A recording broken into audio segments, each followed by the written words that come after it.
કોઈ પણ દવા વગર પેટ સાફ થઈ શકે? મિત્રો, કબજિયાત એ રોગનું મૂળ છે. કબજિયાતના પેશન્ટને પેટ સાફ કરાવવા માટે કોઈને કોઈ ચૂર્ણ, લિક્વિડ, ગોળી કે ફાંકી લેવાની આદત પડી ગઈ હોય છે. પણ શું આયુર્વેદ સારવારથી એને કાયમ માટે મટાડી શકાય? કોઈ પણ દવા વગર ઘરમેળે પેટ સાફ કરાવી શકાય? જી હા મિત્રો, આવા ઘણા પેશન્ટના વિડીયો રિવ્યૂ આપણા આ જ યુટ્યુબ, ફેસબુક કે ઇન્સ્ટાગ્રામ પેજ પર છે, જેમાં તમે જોઈ શકો છો કે કેટલા વર્ષો જૂની કબજિયાત લોકોએ આયુર્વેદ સારવારથી મટાડી છે. આ વિડીયોમાં આપણે જોશું કે કબજિયાતને મૂળથી મટાડવા માટે ઘરમેળે શું ઉપચાર કરી શકાય, અને વિડીયોના અંતમાં હું તમને આયુર્વેદની એક એવી ઔષધિ બતાવીશ કે જેનું નિયમિત સેવન કરવાથી કબજિયાત મૂળમાંથી મટે છે અને એની કોઈ સાઇડ ઇફેક્ટ નથી. નમસ્તે મિત્રો, હું છું doctor Vishal Pandya, MD Ayurveda physician, Panchakarma specialist, Sanjivani Ayurveda hospital, Gandhidham, કચ્છથી. આજના સમયમાં લોકોના ખાનપાન બદલાઈ ગયા છે. દોડધામ, ભાગાભાગી અને ચિંતા અને સ્ટ્રેસને કારણે લોકોનું પાચન ખૂબ જ બગડી રહ્યું છે. પેટ સફા તો હર રોગ દફા એવું કહેવાતું ભલે હોય, પણ કબજિયાત આજે એક વૈશ્વિક સમસ્યા બની ગઈ છે. મોટાભાગના લોકો તો એ ઓળખવામાં જ થાક ખાઈ જાય છે કે એમને કબજિયાત છે કે નથી. અને જો ઓળખી પણ લે તો ટીવી કે ન્યૂઝપેપરમાં આવતી જાહેરાતોના રવાડે ચડીને કોઈને કોઈ ચૂર્ણ, ફાંકી, ગોળી કે લિક્વિડ લઈને પરાણે પેટ સાફ કરાવતા હોય છે. મોટાભાગના લોકોને કબજિયાતનું કારણ જાણવામાં કે એનો ઉપાય જાણવામાં રસ જ નથી હોતો. એમને તો માત્ર અજમાવી જુઓના આધારે મળતા નુસ્ખાને ટ્રાય કરવા છે અને પોતાના આંતરડા અને પાચનને કાયમ માટે બગાડવું છે. મિત્રો, ખરેખર હું તમને જણાવું છું કે બજારમાં મળતી મોટાભાગની કબજિયાતની દવાઓ જો કોઈ પણ વૈદ્યની સલાહ વગર કે પોતાની પ્રકૃતિ કે પોતાના રોગને જાણ્યા વગર લેવામાં આવે તો અનેક પ્રકારનું નુકસાન થતું હોય છે. આંતરડા ઢીલા પડી જાય છે, એમની આદત પડી જાય છે, શરીરમાં પોષક તત્વો શોષાતા નથી. રાત્રે ભરપેટ જમ્યા પછી સૂતી વખતે કબજિયાતની ગોળી કે ફાંકી લઈને સૂવી અને સવારે પરાણે પેટ સાફ કરાવી એનાથી થાય શું છે, પચ્યા વગરનું મળ તો નીકળી જાય છે, ઉપર છેલ્લું પેટ તો સાફ થઈ જાય છે, પણ જે પાચન થઈને શરીરમાં પોષક તત્વો મળવા જોઈએ એ ખોરાક બહાર નીકળી જાય છે. સાથે સાથે સૌથી ગંભીર પરિણામ તો એ આવે છે કે ધીરે ધીરે આંતરડા નબળા પડતા જાય છે. આંતરડા ફુગાની જેમ ફૂલાઈ જતા થાય છે અને એમાં વાયુ ભરાતો રહે છે, જેને કારણે લાંબા ગાળે એક કબજિયાતના ચૂર્ણ કે ફાંકીની આદત પડી જાય પછી એનાથી કોઈ સ્ટ્રોંગ લેવી પડે છે, પછી એનો ડોઝ વધારવો પડે છે, પછી એ દવા કે બ્રાન્ડ બદલવી પડે છે, બીજી દવા લેવી પડે છે. આવા અનેક પેશન્ટ જોયા છે કે જે સતત દવાઓ બદલતા રહે છે પણ કબજિયાતમાં રાહત થતી હોતી નથી. માત્ર ઉપર છેલ્લું પેટ સાફ થાય છે. કેટલાક લોકો તો પેટ સાફ કરવા માટે આનાથી પણ વધારે હાનિકારક પ્રયોગ કરતા હોય છે. એ છે પાણીનો એનીમા. હા મિત્રો, ઘણા લોકો સાદા પાણીનો એનીમા રોજ સવારે લઈને પેટ સાફ કરાવતા હોય છે. એ પોતાના આંતરડાને પણ ધોઈ નાખે છે અને આખા શરીરને પણ ધોઈ નાખે છે. મિત્રો, આયુર્વેદમાં કોઈ પણ જગ્યાએ સાદા પાણીનો એનીમા લેવાની છૂટ આપેલી નથી. આયુર્વેદમાં બસ્તી ચિકિત્સા કહેલી છે કે જે એનીમાની જેમ આપવાની જરૂર હોય છે, પણ એ પાણીનો એનીમા નથી. એમાં અનેક પ્રકારની ઔષધિઓનો ઉપયોગ કરવામાં આવે છે અને અમુક મર્યાદિત પ્રમાણમાં ઉપયોગ કરવામાં આવે છે અને ડૉક્ટરની સલાહ અનુસાર ઉપયોગ કરવામાં આવે છે. એટલે જ આજના આ વિડીયોમાં હું તમને કબજિયાતનો કાયમી ઉપાય કરવા માટે શું કરવું જોઈએ એના દરેક વસ્તુને આપણે સ્ટેપ બાય સ્ટેપ સમજશું. વિડીયોના અંતમાં હું તમને શ્રેષ્ઠમાં શ્રેષ્ઠ મેડિસિન પણ બતાવીશ. મારી સાથે બન્યા રહો.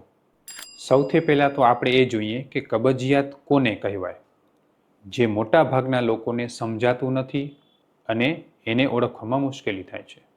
પેટ સાફ થવાની આયુર્વેદની વ્યાખ્યા જોઈએ તો એક સરળ ઉદાહરણથી સમજાવી શકાય. જેમ સાપ દરમાંથી બહાર આવે છે એવી જ રીતે ગુદા માર્ગમાંથી મળ એકસાથે સળંગ સારી રીતે બહાર આવી જાય અને ખૂબ જ સંતોષકારક થાય, 100% પેટ સાફ થયો એવો અનુભવ થાય, એને પેટ સાફ થયું કહેવાય. એ પછી એકવાર કે બે વાર જવું પડતું હોય તો કાંઈ જ વાંધો નથી, કારણ કે માત્ર એક જ વારમાં તો યોગીઓને પેટ સાફ થાય છે.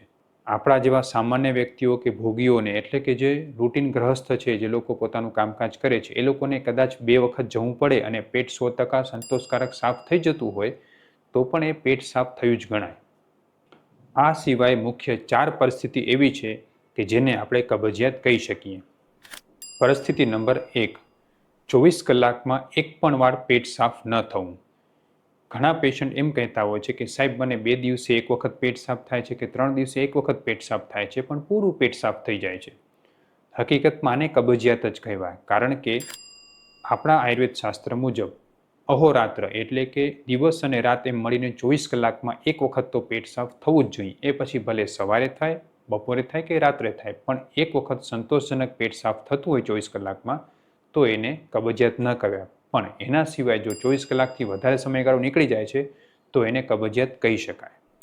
પરિસ્થિતિ નંબર 2, સંડાસ કઠણ આવતું હોય, જોર કરવું પડતું હોય, લાંબો સમય સંડાસમાં બેસી રહેવું પડતું હોય, એને કબજિયાત કહેવાય.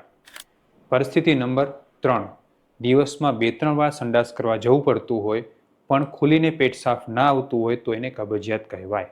પરિસ્થિતિ નંબર 4, દિવસમાં 1 વાર પેટ સાફ કરવા માટે જવું પડતું હોય પણ 100% સંતોષકારક રીતે પેટ સાફ ન થતું હોય તો એને પણ કબજિયાત કહેવાય.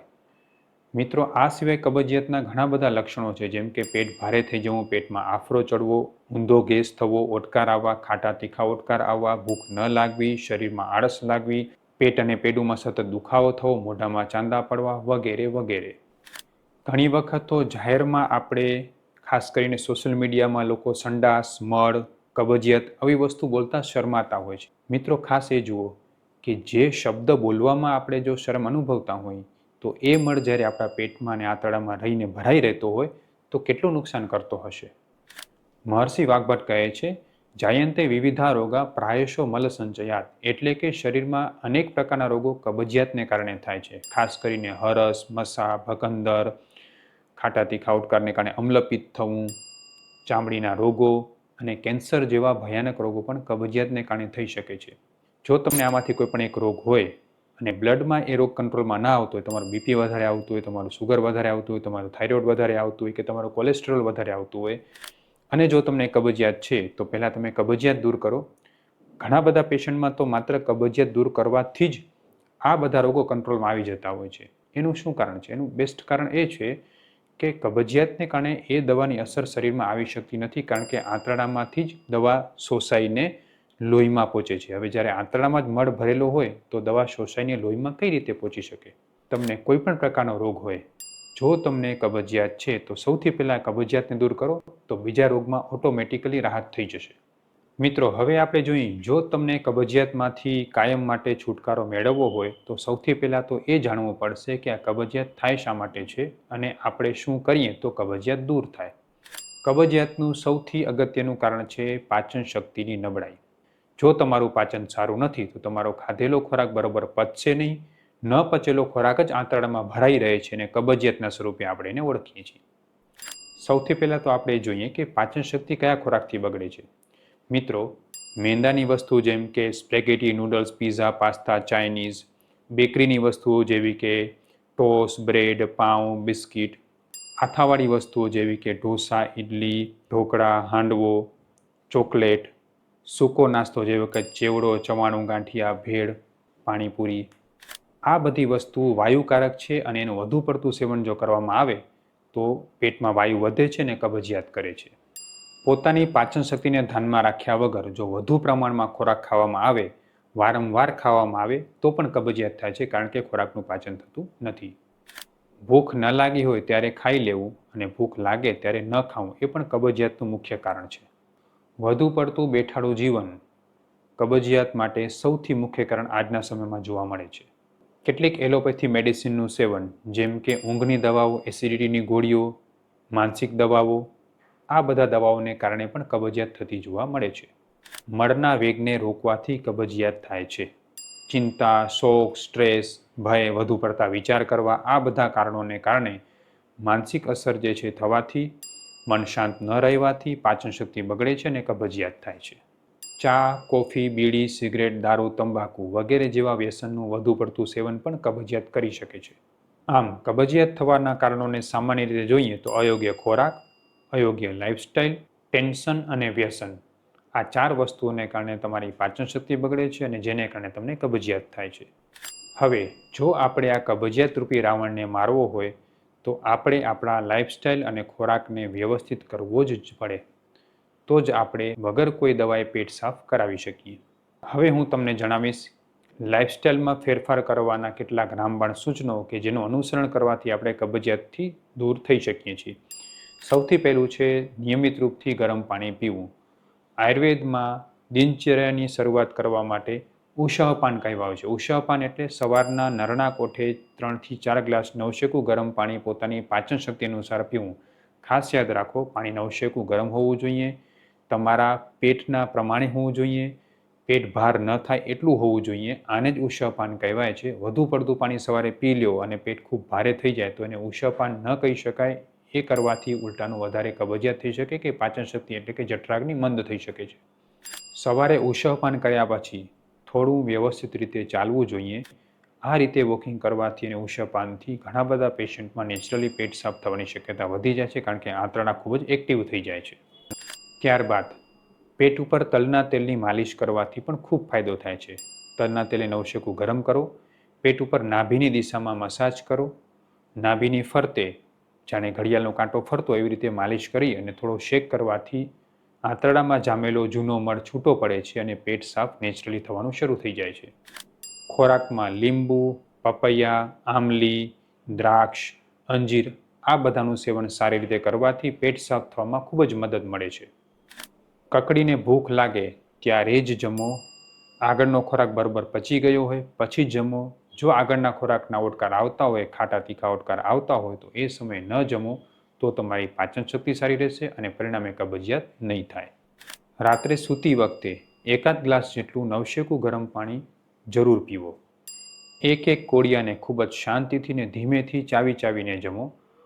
ઓછામાં ઓછું 32 વખત એક કોળિયાને ચાવવાથી ખૂબ સારો ફાયદો થાય છે અને પાચન કરવા માટે જે લાળ રસ હોય છે એ આહાર સાથે ભળે છે, એને કારણે દરેક ખોરાકનું પાચન ખૂબ સારું થાય છે અને પેટ સાફ થવામાં ખૂબ મદદ મળે છે. જમતી વખતે ખૂબ જ શાંત ચિત્તે જમો. મોબાઈલ જોઈને, ટીવી જોઈને, વ્યગ્ર ચિત્તે, ઉતાવળે આવી રીતે જમવાથી ખોરાકનું પાચન થતું નથી અને જેને કારણે પેટ ફૂલાય છે, ભારે લાગે છે, ગેસ થાય છે અને કબજિયાત થાય છે.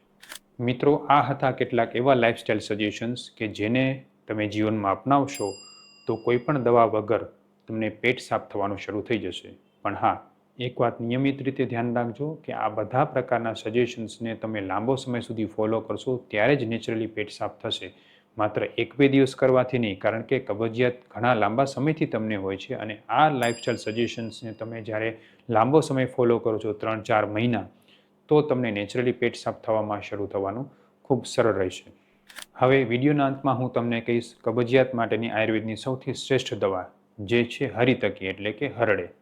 મિત્રો, હરડે 2 પ્રકારની હોય છે. બાલ હરડે એટલે કે નાની હરડે આવે છે, જેને આપણે હિમેજ કહીએ છીએ. બીજી હોય છે મોટી હરડે કે જેમાં ઠળિયા હોય છે અને મોટી હોય છે.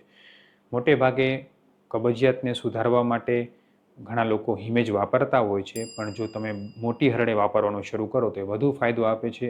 આ મોટી હરડેને પોતાની પ્રકૃતિ પ્રમાણે સાકર સાથે, સૂંઠ સાથે, ગંઠોડા સાથે, ગરમ પાણી સાથે, ગોળના પાણી સાથે, એરંડિયામાં તળીને અનેક રીતે લઈ શકાય છે.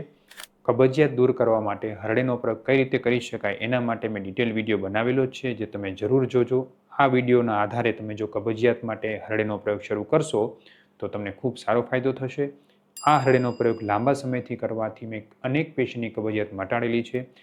જો તમે હરડે નિયમિત રૂપથી 2, 3, 4, 6, 12 મહિના સુધી લ્યો છો તો તમારી કબજિયાત નેચરલી મટશે જ. ઘણા લોકો એમ પૂછતા હોય છે કે સાહેબ, હરડેની આદત પડી જશે તો? મિત્રો, હરડેને આયુર્વેદમાં માતાના દૂધ સમાન કહી છે, એટલે હરડેની આદત પડે તો પણ કંઈ નકામું નથી કે કોઈ નુકસાન નથી. એટલે હરડે સૌથી શ્રેષ્ઠ ઔષધિ છે. એનો તમારી પ્રકૃતિ, તમારા રોગ અનુસાર અને ઋતુ અનુસાર સેવન કરવામાં આવે તો કબજિયાતને મૂળથી મટાડી શકાય છે. મિત્રો, આશા રાખું છું હવે તમે કબજિયાત મટાડવા માટે માત્ર ચૂર્ણ, ફાકી, ગોળી ઉપર નિર્ભર રહેવાને બદલે સાચા આયુર્વેદ ઉપાયને અપનાવશો, તમારી લાઇફસ્ટાઇલ અને ડાયટમાં ચેન્જ કરશો અને કબજિયાતને મૂળથી મટાડશો. જો તમે કબજિયાતને મટાડવા માટે કોઈ આયુર્વેદ સારવાર લેવા માંગતા હો તો અમારો ઓનલાઈન કે ઓફલાઈન સંપર્ક પણ કરી શકો છો. નમસ્તે.